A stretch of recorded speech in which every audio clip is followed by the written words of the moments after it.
شاہ جی باہر پولیس آئی ہے، تھانے دار بھی ساتھ ہے، کہتا ہے کہ یہاں کوئی پاکستان کا جاسوس چھپا ہے۔ میں فوراً سمجھ گیا کہ وہ CID والا ہندو جو جالندھر یا پھر دلی سے میرے پیچھے لگا ہوا تھا، وہ پولیس لے کر مجھے گرفتار کرنے آ گیا ہے۔ میں نے جلدی سے سید صاحب کے پاؤں پکڑ لیے اور کہا کہ شاہ جی، میں پاکستان سے ایک نیک مقصد لے کر آپ کے دولت خانے پر حاضر ہوا ہوں۔ یقین کریں میں پاکستانی جاسوس نہیں ہوں، میں مسلمان ہوں اور آپ کے بڑے بھائی میرے والد صاحب کے دوست تھے۔ میں ان کا ایک خاص پیغام لے کر آیا ہوں۔ اس وقت مجھے پولیس سے بچا لیں، باقی باتیں میں آپ کو بعد میں بتا دوں گا۔ سید صاحب کافی دلیر انسان تھے۔ کوٹھڑی کے کونے پہ لکڑی کا ایک کافی بڑا صندوق پڑا تھا۔ انہوں نے اٹھتے ہوئے کہا، اس صندوق میں چھپ جاؤ، جلدی کرو۔ میں نے صندوق کھولا۔ صندوق میں سبز رنگ کی کچھ چادریں تہہ کر کے رکھی ہوئی تھیں۔ میں اس میں ٹانگیں سینے کے ساتھ لگا کر لیٹ گیا۔ سید صاحب نے صندوق بند کر کے تالا لگا دیا۔ مجھے ایسی آواز آئی کہ انہوں نے صندوق کے اوپر کوئی ٹوکرا رکھ دیا ہے۔ اس کے ساتھ ہی سید صاحب بلند آواز میں بولتے کوٹھڑی سے باہر نکل گئے، یہاں پاکستانی جاسوس کا کیا کام، یہ فقیروں کا ڈیرا ہے۔ سید صاحب کی آواز ذرا دور ہی گئی تھی کہ مجھے اندازہ ہو گیا کہ تھانے دار سپاہیوں کے ساتھ مزار کے اندر آ چکا تھا۔ وہ کوٹھڑی کے باہر کھڑا سید صاحب سے پوچھنے لگا، شاہ جی، ہمارے مخبر نے اطلاع دی ہے کہ ایک پاکستانی مزار میں آیا ہے جو دلی سے چلا تھا۔ اس کے پاس صرف دلی کا ویزا ہے، مگر وہ امرتسر پہنچ گیا ہے۔ ہمیں مزار کی تلاشی لینی ہوگی۔ سید صاحب نے فرمایا، شرما جی، آپ بے شک تلاشی لے لیں، مگر یہ بات تو آپ بھی جانتے ہیں کہ ہم بھارتی حکومت کے وفادار ہیں۔ اگر کوئی پاکستانی جاسوس یہاں آتا تو ہم سب سے پہلے آپ کو اس کی اطلاع کرتے، بلکہ اسے پکڑ کر باندھ لیتے۔ آپ ضرور تلاشی لیجئے۔ صندوق کے اندر تو میرے پسینے چھوٹ گئے۔ ایک تو اندر حبس تھا اس کی وجہ سے، دوسرے اس خوف سے کہ اگر ہندو تھانے دار نے صندوق کھلوا لیا تو میں بھی مارا گیا اور میرے ساتھ سید صاحب پر بھی آفت نازل ہو جائے گی۔ مگر سید صاحب نے بھارتی حکومت اور انڈیا کے ساتھ اپنی وفاداری کی باتیں کچھ ایسے انداز میں کیں کہ ہندو تھانے دار کو زیادہ غور کرنے کا موقع ہی نہیں دیا۔ تھانے دار کی آواز آئی، شاہ جی، ہمیں آپ کی وفاداری پر ذرا بھی شک نہیں، مگر ہم بھی اپنی نوکری سے مجبور ہیں۔ ہمارے مخبر نے بتایا ہے کہ اس نے پاکستانی جاسوس کو، جو نوجوان لڑکا ہے، مزار کی طرف جاتے ہوئے دیکھا ہے۔ سید صاحب نے فوراً تھانے دار کی بات، حضور والا، اگر پاکستانی جاسوس یہاں آتا تو وہ ہماری نظروں سے بچ کر نہیں جا سکتا، ہم تو اسی وقت اسے پکڑ کر بٹھا لیتے۔ ہو سکتا ہے کوئی ایسا نوجوان ادھر سے گزرا ہو، آپ خود ملاحظہ فرما لیں، یہاں وہی لوگ ہیں جو روز یہاں پر موجود ہوتے ہیں۔ ہندو تھانے دار نے اپنے اسی سپاہی کو ڈانٹتے ہوئے کہا، پوڑیوں والے پل کی ناکہ بندی کی تھی کہ نہیں؟ ہو سکتا ہے وہ ادھر سے نکل گیا ہو۔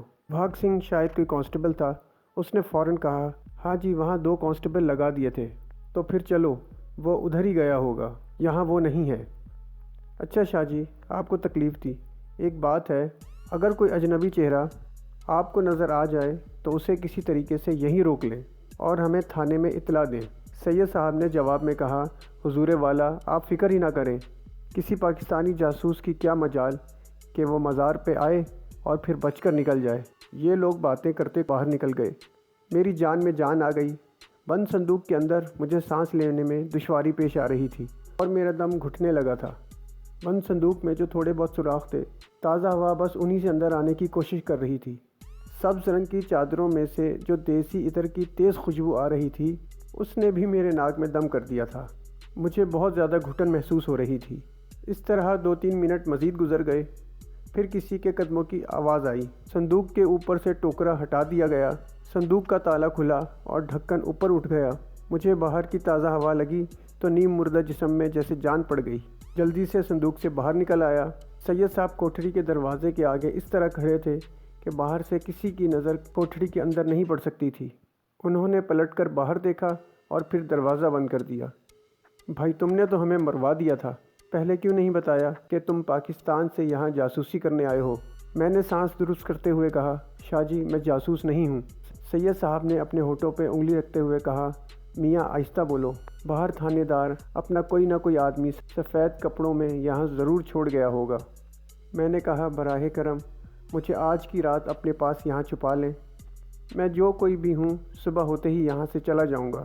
سید صاحب دری پہ بیٹھ گئے، میں بھی ان کے سامنے بیٹھ گیا۔ انہوں نے 1-2 بار گہرا سانس لیا، چھت کی طرف منہ اٹھا کر یا اللہ خیر، اسلام کی خیر، پاکستان کی خیر کہا اور صندوق کی طرف اٹھ کر گئے۔ صندوق میں سے سبز رنگ کی چادر نکال کر میری طرف پھینکی اور کہا کہ اسے اس طرح اوڑھ لو کہ تمہاری پتلون وغیرہ بالکل دکھائی نہ دے۔ پھر انہوں نے تکیے کے پیچھے سے سبز رنگ کی ٹوپی نکال کر مجھے دی۔ ٹوپی پر گوٹا لگا ہوا تھا۔ کہنے لگے اسے سر پر پہن لو۔ یہ ٹوپی ایسی تھی جو مزاروں میں مرید اور جو بالکی ہوتے ہیں وہ پہنتے ہیں۔ میں نے ٹوپی سر پہ کھینچ کر اس طرح پہن لی کہ میرے کان بھی اس میں چھپ گئے۔ سید صاحب نے میرا جائزہ لیا اور اٹھتے ہوئے فرمایا، جب تک میں نہ آؤں یہیں کونے میں چھپ کے بیٹھے رہو۔ وہ کوٹھری سے باہر چلے گئے۔ انہوں نے دروازہ بند کر کے تالا ڈال دیا۔ میں کونے میں بیٹھ گیا، آنکھیں بند کر لی اور الحمد شریف پڑھ کر اللہ تعالیٰ کا شکر ادا کرنے لگا، کیونکہ میرا بچنا بہت مشکل تھا۔ جب مجھے بند کوٹھری میں بیٹھے کافی دیر گزر گئی تو اچانک باہر سے کسی ملنگ کے دھمال ڈالنے کی آواز سنائی دی۔ یہ آواز کوٹھری کے باہر سنائی دے رہی تھی۔ ایسا لگ رہا تھا کہ کوئی ملنگ کوٹھری کے باہر دھمال ڈال رہا ہے۔ پھر یہ آواز رک گئی۔ اب کوٹھری کا تالا کھلنے کی آواز آئی۔ پھر دروازہ کھلا اور کوٹھری میں جلتے بلب کی روشنی میں ایک سبز پوش ملنگ اندر داخل ہوا اور میرا ہاتھ پکڑ کر مجھے اٹھایا اور کہا میرے ساتھ دھمال ڈالتے باہر آ جاؤ۔ جب تک میں نہ کہوں دھمال ڈالتے رہنا۔ وہ مجھے کھینچ کر باہر لے گیا اور دھمال ڈالنے لگا۔ میں نے بھی اس کے ساتھ دھمال ڈالنی شروع کر دی۔ مزار میں اس وقت 2-3 درویش قسم کے لوگ ادھر ادھر بیٹھے تھے، ان کے سوا اور کوئی نہیں تھا۔ ملنگ دھمال ڈالتا مجھے مزار کے پچھلے دروازے سے لے کر مزار کے عقب میں لے گیا، جہاں کچھ قبریں تھیں۔ ان کے پیچھے درخت تھے اور درخت کے پیچھے 2-4 کوٹھریاں بنی تھیں۔ اس نے مجھے ایک کوٹھری میں دھکیل دیا اور کہا کہ یہاں سے باہر مت نکلنا۔ یہ کوٹھری شاہ جی والی کوٹھری کے مقابلے میں تنگ اور خالی تھی۔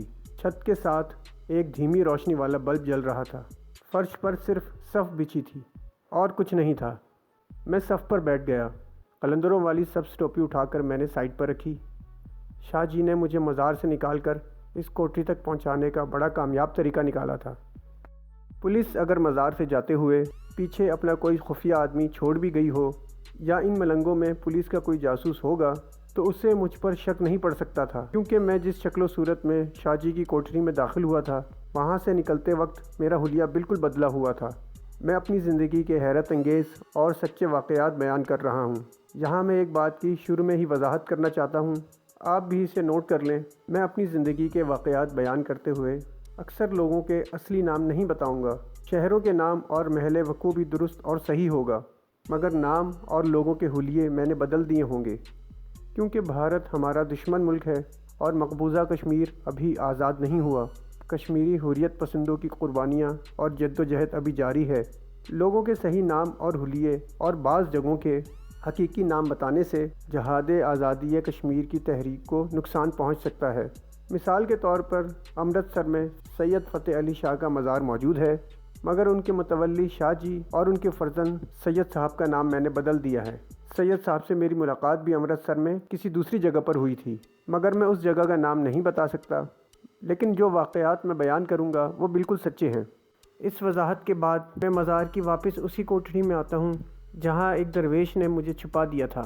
کوٹھری میں بیٹھے مجھے 1.5 گھنٹہ گزر گیا۔ کوئی اندازہ نہیں تھا کہ رات کتنی گزر چکی ہے۔ باہر مزار پر بھی خاموشی چھا گئی تھی۔ آخر مجھے باہر کسی کے قدموں کی چاپ سنائی دی۔ جو درویش مجھے کوٹھری میں بند کر گیا تھا اس نے باہر سے تالا لگا دیا تھا۔ قدموں کی چاپ کوٹھری کے پاس آ کر رک گئی۔ پھر تالا کھلنے کی آواز آئی، دروازہ کھلا اور سید صاحب اندر داخل ہوئے۔ انہوں نے دروازہ بند کر دیا اور میرے پاس صف پر بیٹھ گئے اور مجھ سے پوچھا کہ اب مجھے بتاؤ کہ تم کس مقصد کو لے کر بھارت میں آئے ہو اور تم نے اپنی جان خطرے میں کیوں ڈالی ہے۔ میں جس مقصد کو لے کر اپنے دشمن ملک بھارت میں داخل ہوا تھا اور جس کی خاطر میں نے اپنی جان کو خطرے میں ڈالا تھا، اس مشن کو بیان کرنے کے لیے مجھے واپس اگست 1947 کے اس خون میں ڈوبے ہوئے دن کی طرف لوٹ کر جانا ہوگا جب میرے والد مجھے اور میری چھوٹی بہن کو لے کر اپنے گاؤں سے نکلے تھے۔ گاؤں پر سکھوں نے حملہ کر دیا تھا۔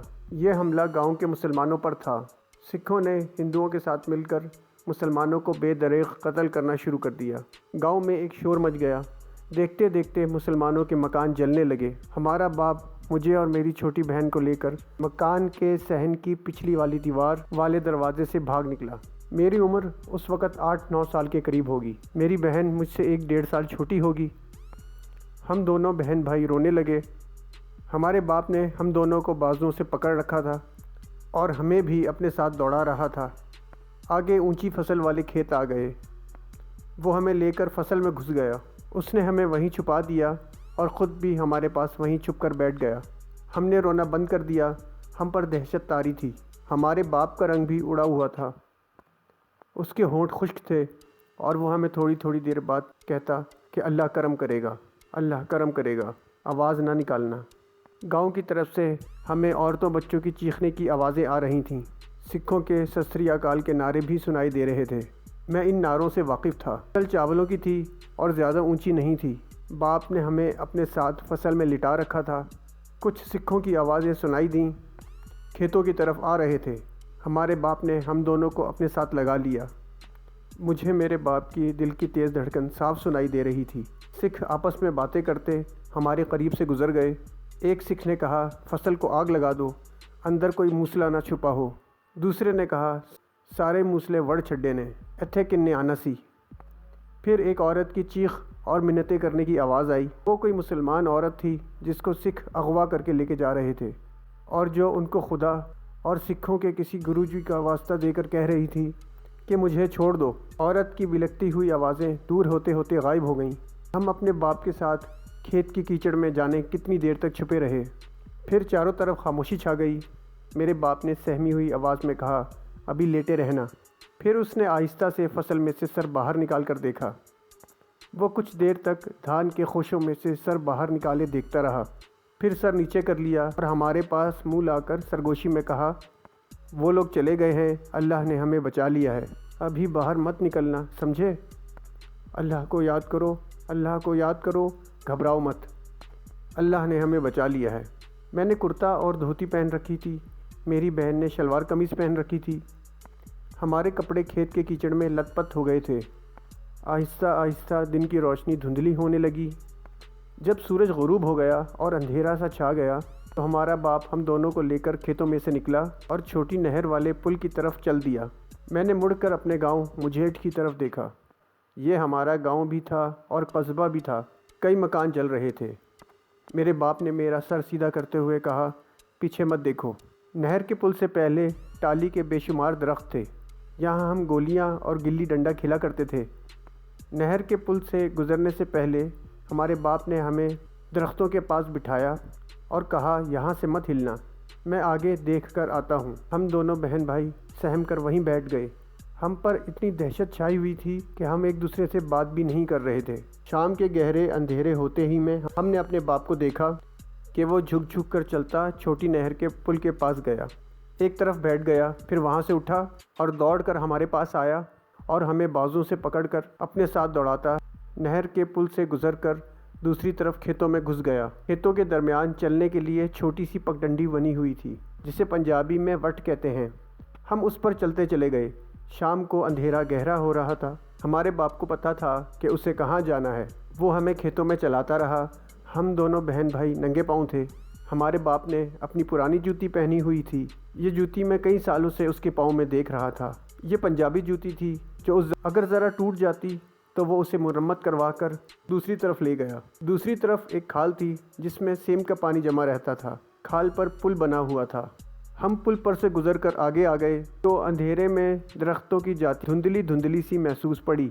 ہمارے باپ نے ہمیں حوصلہ دیتے ہوئے کہا، پترو گھبرانا نہیں، خدا کو یاد کرتے رہو، اللہ نے چاہا تو ہم پاکستان پہنچ جائیں۔ اللہ نے مجھے یاد ہے میں نے اپنے باپ سے پوچھا تھا، میاں جی پاکستان کہاں ہے؟ میرے والد نے جواب دیا تھا، امرتسر سے آگے جہاں لاہور ہے وہاں پاکستان ہے۔ آگے امرودوں کے باغ آ گئے، یہاں ہم امرود توڑ کر کھایا کرتے تھے۔ اس کے ساتھ ہی ایک چھوٹی سی مسجد تھی۔ ہمارا باپ ہمیں اس مسجد میں لے آیا۔ مسجد بالکل خالی پڑی تھی۔ مسجد میں ایک چھوٹی سی کوٹھری تھی جو کھلی تھی۔ یہاں مسجد کے مولوی صاحب رہتے تھے۔ مولوی صاحب وہاں نہیں تھے، ان کا سامان مسجد میں بکھرا پڑا تھا۔ برسات کا موسم ہونے کی وجہ سے شام حبس آلود تھی۔ پہلے ہمارا باپ ہمیں مولوی صاحب کی کوٹھری میں لے گیا مگر وہاں سخت گرمی اور حبس تھا۔ پھر وہ ہمیں مسجد کی چھت پر لے آیا، یہاں اتنا حبس نہیں تھا۔ ہم نے نیچے آ کر باری باری وضو کرنے والی ٹوٹیوں کے ساتھ منہ لگا کر پانی پیا۔ باپ نے ہمیں اپنے ساتھ لگا رکھا تھا۔ اس نے میری بہن اور میرے سر پر ہاتھ پھیر کر کہا، پترو گھبرانا نہیں، ہم اللہ کے گھر میں ہیں۔ سکھ ہندو نہیں چاہتے کہ مسلمان اپنا گھر پاکستان بنائیں، اس لیے انہوں نے مسلمانوں کو قتل کرنا اور ان کے گھروں کو آگ لگانا شروع کر دی ہے۔ بھوک لگی ہوگی مگر یہاں کھانے کو کچھ نہیں ملے گا، صبر شکر کر کے رات گزار دو، صبح اللہ مالک ہے۔ ہم نے ساری رات مسجد کی چھت پر کبھی جاگ کر کبھی سو کر گزار دی۔ صبح ہونے سے پہلے جب پاؤں پھٹ رہی تھی تو ہمارا باپ ہمیں لے کے مسجد سے باہر نکل آیا۔ اب ہم کھیتوں کی آڑ لیتے درختوں کی ان قطاروں کی طرف چلنے لگے جو شام کو ہمیں دور نظر آتی تھیں۔ ان درختوں کے درمیان سے ایک چھوٹی سی پکی سڑک گزرتی تھی۔ یہاں ہمیں مسلمان مہاجرین کا ایک قافلہ مل گیا جو گرداسپور سے پاکستان کی طرف جا رہا تھا۔ ہم بھی اس قافلے میں شامل ہو گئے۔ قافلہ جب امرتسر شہر کے باہر کھیتوں میں پہنچا تو سکھوں کے ایک بہت بڑے جتھے نے حملہ کر دیا۔ قافلے میں ایک کوہرام مچ گیا۔ کچھ سکھ گھوڑوں پہ سوار تھے، باقی دوڑتے ہوئے آ رہے تھے۔ وہ مسلمانوں کو قتل کرنے لگے۔ مسلمانوں کو میری آنکھوں کے سامنے نیزوں پر اچھالا۔ ہمارا باپ ہمیں پکڑ کر کھیتوں کے باہر بھاگا۔ میں اور میری چھوٹی بہن چیخ چیخ کر رونے لگے تھے۔ اچانک سامنے سے ایک سکھ کا گھوڑا دوڑتا ہوا آیا۔ اس کے ہاتھ میں تلوار تھی۔ اس نے قریب سے گزرتے ہوئے میری چھوٹی بہن پر تلوار کا وار کیا۔ تلوار کا وار میری بہن کی گردن پر پڑا اور اس کی گردن آدھی کٹ کر ایک طرف کو ڈھلک گئی۔ وہ گر پڑی۔ میرا باپ اس کے اوپر گر پڑا۔ میں نے پہلی بار اپنے باپ کو روتے ہوئے دیکھا۔ میری بہن کی گردن سے خون کا فوارہ نکل رہا تھا اور میں زور زور سے رو رہا تھا۔ میرے باپ نے میری بہن کو کندھوں پر ڈالا، میرا بازو پکڑا اور کھیتوں میں ایک طرف دوڑ پڑا۔ کچھ دور جا کر وہ کسی چیز سے ٹکرا کر گر پڑا۔ میں میاں جی پکارتا روتے ہوئے اپنے باپ کو اٹھانے لگا۔ میری بہن کھیت میں اس طرح پڑی تھی کہ اس کی گردن آدھی سے زیادہ کٹ کے ایک طرف ڈھلکی ہوئی تھی۔ میرا باپ رو رہا تھا، میری بہن کا نام لے کر پکار رہا تھا، مگر میری بہن مر چکی تھی۔ اتنے میں ہمارے پیچھے سکھوں کے نعرے سنائی دیے۔ میرے باپ نے میری بہن کی لاش کو ایک طرف ڈالا اور میرا بازو پکڑ کر ایک طرف کو بے تحاشا دوڑ پڑا اور میں بھی اس کے ساتھ دوڑ پڑا۔ کھیتوں سے نکل کر ایک کھلی جگہ آ گئی جہاں ایک کچا راستہ بنا ہوا تھا۔ یہاں ایک فوجی ٹرک سامنے سے آ رہا تھا۔ ٹرک ہمیں دیکھ کر رکا۔ ایک فوجی جس کے ہاتھ میں رائفل تھی اس ٹرک میں سے چھلانگ لگا کر اترا اور میرے باپ سے پوچھا، مسلمان ہو؟ میرے باپ نے کہا، ہاں جی مسلمان ہوں، میری بیٹی سکھوں نے شہید کر دی ہے۔ اور ایک بار پھر میرا باپ رونے لگا۔ اپنے باپ کو روتا دیکھ کر میں بھی رونے لگا۔ یہ بلوچ ریجیمنٹ کے جوان تھے۔ انہوں نے ہمیں ٹرک میں بٹھایا اور امرتسر کے ریلیف کیمپوں میں لے آئے۔ اس کیمپ میں ہم 2 دن رہے۔ میرا باپ میری بہن کو یاد کر کے روتا رہتا تھا، میں بھی ساتھ رونے لگتا تھا۔ اپنی بہن کی لاش میری آنکھوں کے سامنے آ جاتی، اس کی کٹی ہوئی گردن اور گردن سے ابلتا ہوا خون، شاید میں ساری زندگی فراموش نہ کر سکوں۔